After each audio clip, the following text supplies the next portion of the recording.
Bitcoin, 74.076 dólares nesse momento, né? 78, 76, 70 é a média aí de preço que o Bitcoin tá aí nas últimas horas, tá? A gente chegou a atingir o primeiro ponto de zona de liquidez, a gente só deu uma beliscadinha, né?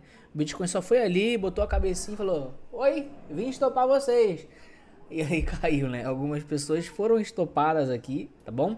Lembrando que todo esse range aqui, ó, tá? É o range que o Bitcoin vai poder ficar visitando, tá bom? Então, mesmo que ele venha um pouco mais para cima, entenda que todo esse range aqui, ó, é a expectativa que ele vem aqui para ele formar essas movimentações. Se vai ser aqui, se vai ser aqui para cima, tá? Se vai ser um pouco mais para cima, tá? Até ali a região dos 80 mil dólares, que é o sobrecompra do gráfico diário, tá? Uma zona de retração estrutural de todo esse movimento, beleza? Então, mesmo que a gente vá um pouco mais para cima, não muda a tendência de baixa, tá bom? Mesmo que a gente tenha uma ruptura de linha de tendência, tá bom? Que a gente ainda tá longe, tá?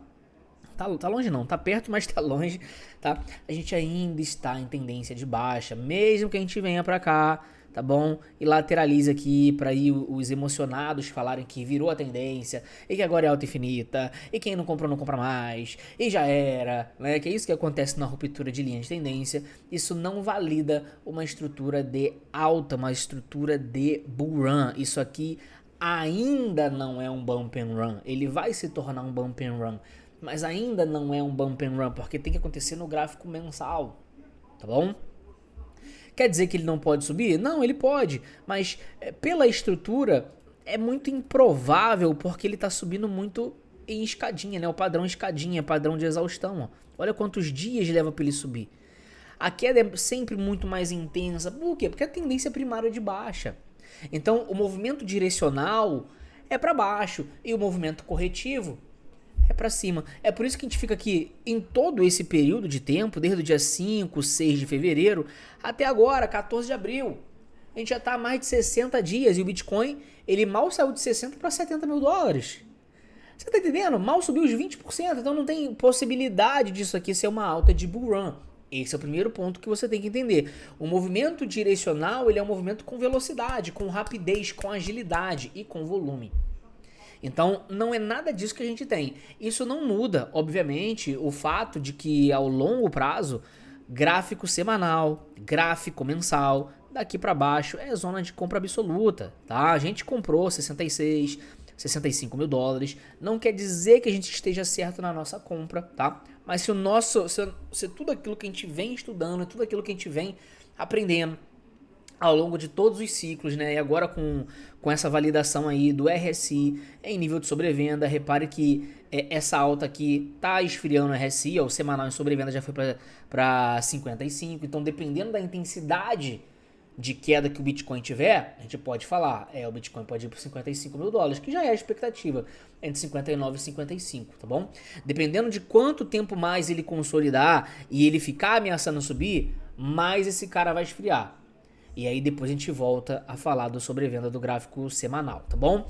Não esquecendo, tá? Que a gente já tá aqui com uma baita divergência bullish aqui no RSI, mas isso também não significa que o preço vai subir infinitamente, não. A tendência ainda é de baixa, tá bom? A tendência é nossa amiga até que ela vire. Ela precisa, o Bitcoin precisa validar a estrutura.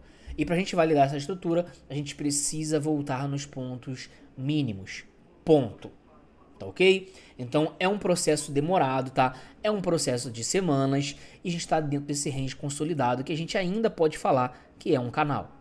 Se a gente não subir para bater no canal, aí a gente vai falar, né, de uma possível rising edge, mas não significa que é uma rising edge para simplesmente o mercado desabar infinitamente, não.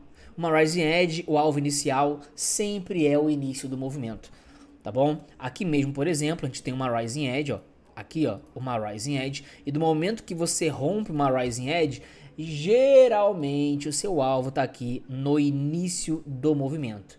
E pasmem, aonde a gente foi? exatamente no início do movimento, tá bom? Então, inicialmente, a gente sempre olha para uma Rising Edge com um alvo no início de movimento, tá ok? Aqui é a mesma coisa, aqui você pode olhar um canal, você vai ter o mesmo padrão, você pode até colocar aqui, ó, dependendo de como você traçar aqui, ó, você também consegue pegar uma Rising Edge aqui, dependendo de como você olhar, né? Do momento que a gente rompe, a gente volta para o início do movimento.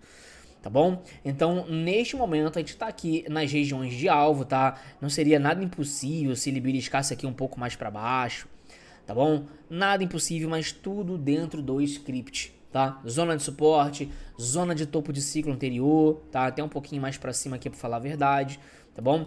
Zona de ciclo anterior, zona de suporte, alvo de cunha, alvo do pivô de baixa, consolidação, RSI em 30, né, sobrevenda do gráfico semanal, que só acontece a cada 4 anos. A última vez foi lá, a gente pode considerar aqui o reteste ali, ó, 7 de novembro de 22. Olha quanto tempo tem.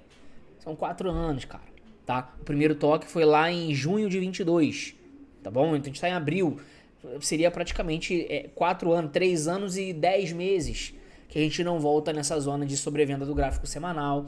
O MACD virando para verde no gráfico semanal, o MACD rosa no gráfico mensal, que a gente falou sobre isso. Quanto tempo a gente falou sobre o MACD rosa, que ele vira que o MACD vira para rosa no mensal, quando o semanal vira para verde. Olha aí, ó. Mais uma vez, mais uma confluência, tá bom? Agora, não fique eufórico achando que o mercado vai subir reto aqui, porque não é essa a expectativa, tá bom? Não quer dizer que ele não possa ir, mas isso nunca aconteceu na história do Bitcoin, dele formar um mês e simplesmente subir reto, abissal, sem um reteste, sem uma perda para validação estrutural. Isso nunca aconteceu. Então a maior probabilidade aqui ainda é essa retração estrutural, independente do ponto, tá bom? 78, 79, 80, independente do ponto, se vai parar aí. Pra gente o melhor dos cenários seria parar aí no 75. Por quê? Porque se a gente não volta numa zona de FIBA, a gente configura esse padrão de acumulação. A gente valida ele. Isso seria muito bom, tal como aconteceu aqui também, ó. Tá vendo? A gente não foi na zona de FIBO. Não fomos. Então, se a gente não voltar na zona de 38%, a gente vai entender mais nitidamente que isso é um range de acumulação. E a expectativa vai ser o quê? Reteste de fundo, perda de fundo, compra absoluta. Tá ok? Não muda, a gente já acha, a gente já enxerga dessa forma pro Bitcoin, tá? Nessas horas os torcedores estão simplesmente torcendo. Meu Deus, não era uma bandeira. Cadê a bandeira? Cadê a bandeirinha de baixa que as pessoas tanto falavam? Não era essa que é a bandeira? Olha, perdeu a LTA, bandeira. E as pessoas entrando vendido aqui, que a gente falou exatamente isso. Isso não é uma bandeira, porque o Bitcoin não perdeu o último fundo válido. O problema é que as pessoas sequer sabem o que é um fundo de suporte, sequer sabem o que é uma resistência. E lembre-se, isso não é um topo válido. O último topo válido é este aqui, ok? Então a tendência só vira se a gente romper este topo aqui. Muita gente pode até gritar que vai acontecer um pivô de alta se a gente vir aqui. Não vai. A gente tá dentro de um range corretivo, tá ok? Dentro de um range corretivo. E esse range corretivo tende a fazer com que a gente faça simplesmente topos maiores e fundos maiores. A gente só vai validar o topo quando a gente voltar aqui embaixo, tá bom? O topo que der origem a um movimento mais forte, tá? Aqui para baixo, perdendo principalmente 65 mil dólares, que foi o último fundo válido, mesmo que consolide aqui, ó. Esse vai ser o último topo válido. E de preferência vindo aqui abaixo desse pavio. Aí sim a gente valida este último topo. Aí sim a gente discute um pivô de alta ao romper esse topo. Mas até o presente momento, não. A gente não tem nenhum tipo de topo válido aqui. Então não existe ruptura de LTB válida. Não existe pivô de alta válido. Não existe revertemos a tendência agora. Não, isso ainda não existe. Tá bom? E tudo que vier, teve um pivô de alta, Geralmente vai ser uma armadilha, porque o último topo tá lá nos 97. Ah, rompemos a LTB. Geralmente é uma armadilha, porque o último topo tá lá em 97. Isso é para atrair as sardinhas para comprar, porque muita gente olha para um pivô de alta sem entender o contexto, tá? Olha para uma ruptura de LTB sem entender o contexto, e aí entram comprados achando que o preço não volta mais na mínima, e onde que elas vão botar o stop? Na mínima, da mesma forma que muita gente vendeu acreditando numa bandeira aqui, ó, aonde que botaram o stop? Provavelmente aqui em cima já foram estopadas. A mesma coisa vai acontecer com quem abrir compras acima aqui acreditando num pivô, rompendo uma LTB. A mesma coisa, vão botar o stop embaixo, mas a expectativa para validar a estrutura é que a gente vá ali e olha só, isso vai ser perfeito para as baleias. Então não interprete errado o gráfico, tá? É zona de compra absoluta de 66 para baixo. Abaixo de 60, perdas de 60, compras cíclicas, talvez as últimas oportunidades de compra. Na verdade, a última oportunidade vai ser no primeiro diário em em sobrevenda, depois que a gente romper o último topo válido.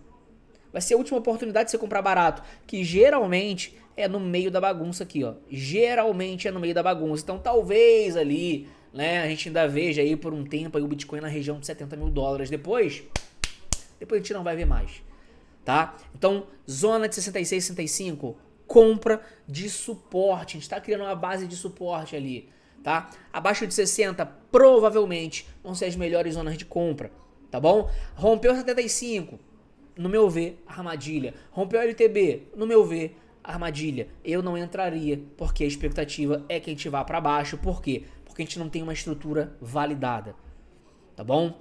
Quando a gente validar, aí beleza. Aí quando subir não volta mais. Aí vai ser a última oportunidade, mas não é esse o caso ainda, tá bom? Gráfico de 12 horas, a gente vê, né, o movimento de impulso, ele é um movimento direcional. Isso aqui é um movimento direcional. Isso aqui é um movimento direcional. Tá? Aqui um pouco mais tímido, mas movimento direcional. A lateralidade, né, o tempo mais consolidado aqui, ó, é a correção do impulso anterior.